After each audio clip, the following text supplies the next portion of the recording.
Hello दोस्तों, this is Saurabh Goyal.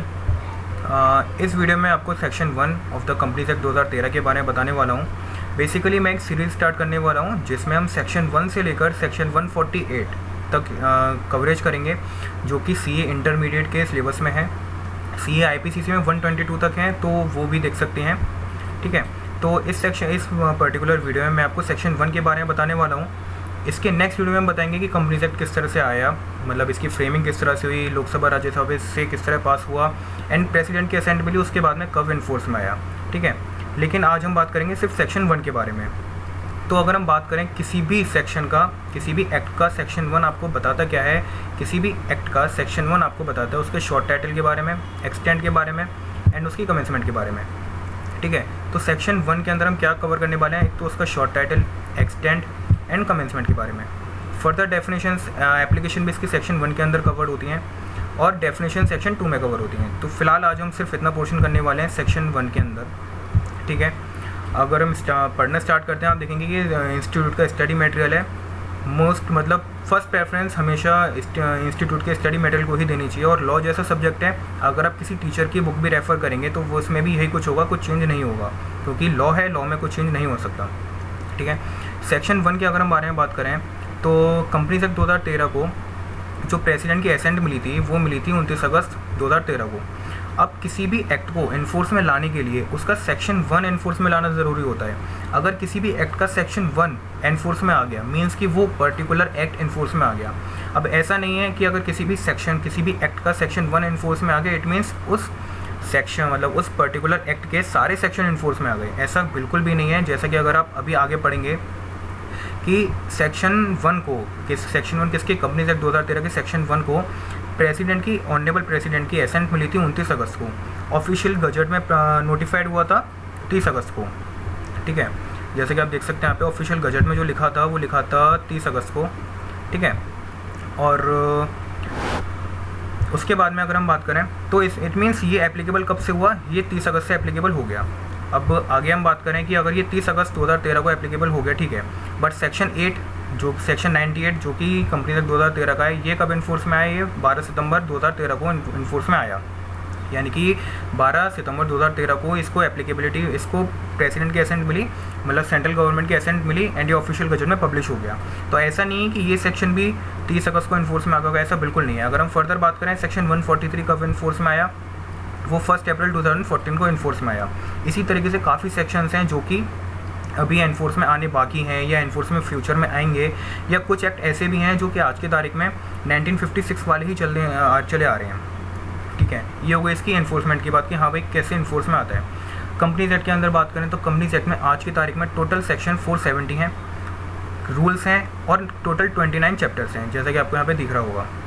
ठीक है, और मैं एक रिकमेंड करूँगा आपको कि आप जब भी ये वीडियो देखें या पढ़ें तो साथ में अपना इंस्टीट्यूट का स्टडी मटेरियल लेके बैठें, ताकि आपको और अच्छा क्लैरिफाई होगा। और हाईलाइट करते चलें चीज़ों को, बिना पेन या पेंसिल के ना पढ़ें, चीज़ों को जब भी पढ़ें हाईलाइट करते चले जाएँ, अंडरलाइन करते चले जाएँ, इससे क्या है, पढ़ाई का फ्लो बनता है।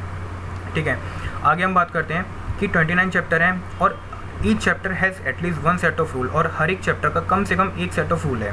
अगर हम चैप्टर शेयर एंड कैपिटल की बात करें, शेयर कैपिटल एंड डिवेंचर की बात करें, तो उसके अपने रूल्स हैं। ठीक है, ऑडिट एंड ऑडिटर्स की बात करें जो कि चैप्टर 10 बताता है, तो उसका अपना एक सेट ऑफ रूल है। ठीक है, इतनी बात हो गई। और ये बात हमेशा ध्यान रखिएगा लॉ को पढ़ते समय कि हर एक वर्ड की अपनी एक इंपॉर्टेंस है, हर एक वर्ड की। इवन यहाँ पे अगर ईच लिखा हुआ है तो ईच की एक अपनी इंपॉर्टेंस है, चैप्टर की अपनी एक इंपॉर्टेंस है, एंड एटलीस्ट की अपनी एक इंपॉर्टेंस है। कि ऐसा क्यों है, अगर आप इसको इंटरप्रेट करेंगे तो इंटरप्रिटेशन से ये निकलेगा कि एटलीस्ट का मतलब क्या है, कि क्या एक ही सेट ऑफ रूल हो सकता है, एक से ज़्यादा भी हो सकते हैं। जाहिर सी बात है, एटलीस्ट का मतलब कम से कम एक, तो यानी कि एक से ज़्यादा भी सेट ऑफ रूल हो सकते हैं। ठीक है, आगे हम बात करते हैं short title, extend, commencement and application. तो बेसिकली सेक्शन 1 स्टार्ट होता है आपका यहाँ से, वो तो बेसिक्स था, सेक्शन 1 आपका स्टार्ट होता है यहाँ से। तो सेक्शन 1 का शॉर्ट टाइटल मीन्स कि इसको बोला क्या जाता है, सेक्शन 1 को कंपनीज एक्ट को बोला क्या जाता है, सेक्शन 1 हमें ये बताता है, कंपनीज एक्ट को हम बोलते हैं कंपनीज एक्ट 2013। ठीक है, जो इसका लॉन्ग टाइटल और शॉर्ट टाइटल भी बन सकता है, कोई दिक्कत वाली बात नहीं है। अगर फर्दर हम इसकी बात करें तो इसकी एक्सटेंट कहाँ तक ये एप्लीकेबल है, इसकी हम एप्लीकेबिलिटी बात करें तो ये shall be extend to whole of India. कहाँ तक ये एप्लीकेबल है, पूरे इंडिया में, इंक्लूडिंग J&K। क्यों ऐसा क्यों बोला मैंने इंक्लूडिंग JNK यानी कि जम्मू एंड कश्मीर, क्योंकि आर्टिकल 370 जब से हटाए तो उससे सारे एक्ट वहाँ भी एप्लीकेबल होंगे। ओके, फर्दर हम बात करते हैं इसकी कमेंसमेंट के बारे में कि कमेंसमेंट इसकी कि कब कमेंस में आया। ठीक है, कमेंसमेंट का मतलब है कि जैसा भी मैंने पीछे बताया था कि जिस दिन सेंट्रल गवर्नमेंट ये मीन्स कि प्रेसिडेंट अपनी एसेंट दे देते हैं एंड उसके वेरी नेक्स्ट डे या जब भी वो ऑफिशियल गजट में पब्लिश या नोटिफाइड हो जाता है उस दिन से उसकी कमेंसमेंट मानी जाती है। सेम यहाँ वही लिखा हुआ है कि ये इसकी कमेंसमेंट है according to the section shall come into force at once. Section 1 एक बार एंड फोर्स में आता है, उसके बाद में इसके प्रोविज़न धीरे धीरे आते चले जाते हैं जब भी सेंट्रल गवर्नमेंट नोटिफिकेशन के द्वारा बताती है। ठीक है, फर्दर मोर हमने इसका शॉर्ट टाइटल देख लिया, एक्सटेंट देख लिया, कमेंसमेंट देख लिया। अब हम इसकी देखेंगे एप्लीकेशन कि भाई कहाँ कहाँ तक ये एप्लीकेबल है सेक्शन। ठीक है, इसकी the section furthermore states the applicability of the act the provisions of this act shall apply to. ये इसके कंपनीज एक्ट के प्रोविज़न कहाँ कहाँ अप्लाई होंगे, तो हम देखते हैं कि भाई कंपनीज एक्ट के प्रोविज़न कहाँ कहाँ अप्लाई होंगे। कंपनीज एक्ट के प्रोविज़न अप्लाई होंगे companies incorporated under this act. Under this act means companies act 2013 या under any previous law, previous company law. तो प्रीवियस कंपनी लॉ से मतलब क्या है, प्रीवियस कंपनी लॉ से 2013 यानी कि कंपनी एक्ट 2013 से पहले के जितने भी कंपनीज लॉ थे उनके अंदर भी अगर कोई कंपनी इनकॉर्पोरेट हुई है तो उसके ऊपर भी कंपनीज एक्ट 2013 के सभी सेक्शंस या प्रोविजंस रूल्स जितनी भी चीज़ें हैं सारी एप्लीकेबल होंगी। अब सर पीछे के कंपनी लॉज कौन से हो सकते हैं, तो पीछे के company laws means companies act 1956 या फिर जैसे कि यहाँ पे स्टार मार के यानी कि कुछ नीचे लिखा होगा यानी कि कंपनीज एक्ट 1912 या फिर कंपनीज एक्ट 1882 यानी कि इन दोनों एक्ट में या फिर 1956 में कोई भी कंपनी अगर इनकॉर्पोरेट हुई है तो उसके सेक्शन भी वो उस कंपनी के ऊपर भी इस कंपनीज एक्ट यानी कि कंपनी एक्ट 2013 के सेक्शन एप्लीकेबल होंगे। That's it.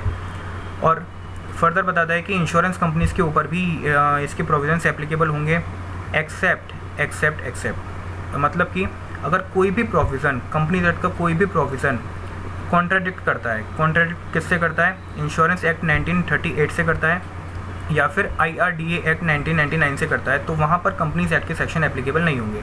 फिर वहाँ पर किसके सेक्शन एप्लीकेबल होंगे, वहाँ पर या तो इंश्योरेंस एक्ट 1938 के प्रोविज़न एप्लीकेबल होंगे या फिर IRDA एक्ट 1999 के प्रोविज़न एप्लीकेबल होंगे। क्लियर है? बिल्कुल।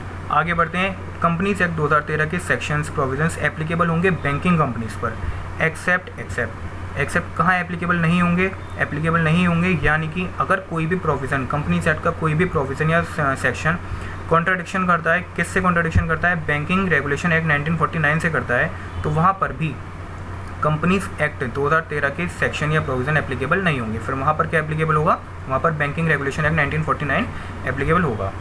क्लियर है? कंपनीज इंगेज्ड इन जनरेशन और सप्लाई ऑफ इलेक्ट्रिसिटी, कोई भी ऐसी कंपनी जिसका जो generation and supply of electricity में इंगेज्ड है, वहाँ पर कंपनीज एक्ट 2013 के सेक्शन या प्रोविज़न एप्लीकेबल होंगे। एक्सेप्ट वही बात कि अगर कोई भी प्रोविज़न इनकन्सिस्टेंट है इलेक्ट्रिसिटी एक्ट 2003 के, तो वहाँ पर भी कंपनीज एक्ट के सेक्शन एप्लीकेबल नहीं होंगे। बिल्कुल क्लियर है? Any other company govern by the special act for the time being in force except, यानी कि कोई भी कंपनी जो कि स्पेशल टाइमिंग इन फोर्स के लिए बनी है, वहाँ पर भी कंपनीज एक्ट के सेक्शन एप्लीकेबल होंगे। एक्सेप्ट, ये एक्सेप्ट है, हर एक सेक्शन में मतलब हर एक तो उसमें आया है, तो आपको ध्यान रखना है। एक्सेप्ट अगर इस पर्टिकुलर एक्ट यानी कि जो सच स्पेशल एक्ट आपका बना है, अगर ये इसका एक्ट कोई बात बताता है और कंपनीज एक्ट के उससे कॉन्ट्रडिक्शन करते हैं, तो वहाँ पर कंपनीज एक्ट के सेक्शन एप्लीकेबल नहीं होंगे। बिल्कुल सही। आगे बताते हैं कि such body corporate incorporated by any act for the timing in force, वही बात कि कोई भी बॉडी कॉर्पोरेट है जो कि एक स्पेशल टाइमिंग इन फोर्स के लिए बनाई गई है, इनकॉर्पोरेट हुई है, तो वहाँ पर ये सेंट्रल गवर्नमेंट के द्वारा, तो वहाँ पर भी कंपनीज एक्ट के सेक्शन एप्लीकेबल होंगे। एक्सेप्शंस आती है ये भी सेम कि मॉडिफिकेशन और adoption as may be specified in the notification, कि कोई भी अगर मॉडिफिकेशन एक्सेप्शन है तो वहाँ पर एप्लीकेबल नहीं होगी। ठीक है? एग्जाम्पल है इन कंपनीज़ के, मतलब बॉडी कॉर्पोरेट वो कौन सी हो सकती है, वो बॉडी कॉर्पोरेट है फूड कॉर्पोरेशन ऑफ इंडिया या फिर NHAI। Food corporation of India basically food regulation provide कराते हैं कि फूड की क्वालिटी वगैरह स्टैंडर्ड क्या होना चाहिए, क्या नहीं होना चाहिए। NHAI हाईवेज़ की अथॉरिटी है, हाईवेज़ को देखती है। दिस इज इसकी अगर समरी देखनी है हमें 1I में, तो ये हम समरी देख सकते हैं कि शॉर्ट टाइटल क्या है, मतलब टाइटल क्या है इसका, एक्सटेंट कहाँ तक एक्सटेंट है, कमेंसमेंट एंड एप्लीकेशन।